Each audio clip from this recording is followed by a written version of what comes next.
Hey there, Kiddie Club friends. Are you all ready for an adventure with the alphabet? Today, we're going to have a fabulous time exploring the fantastic letter F.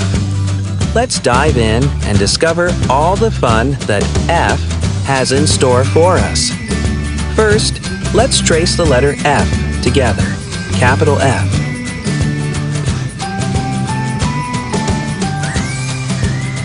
Let's trace the second letter, F. Capital F.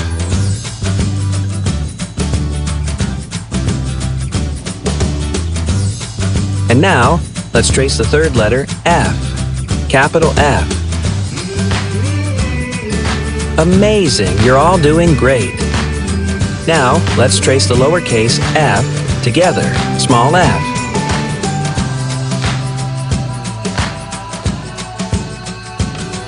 Let's trace the second F, small f.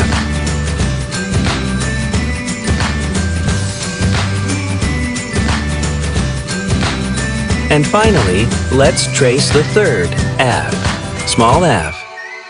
Fantastic work, kids! Now, let's play a game. Look for the letter F in the egg and circle it. Wonderful job! You found the F. Let's circle it and move on.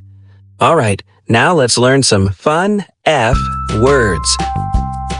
F is for frog. Can you say it with me? Frog. F is for fire truck. Let's all say fire truck together. Fire truck. F is also for flower. Repeat after me. Flower. Look at that feather. F is for feather. Let's say it together. Feather. And here's a fan. Can you say fan with me? Fan. And wow, you all did an amazing job. We had so much fun with the letter F today. Let's give a big wave to the letter F and shout, "See you next time, letter F." Great job, Kiddie Club friends. Until next time, keep practicing, keep smiling, and keep having fun. Goodbye, everyone.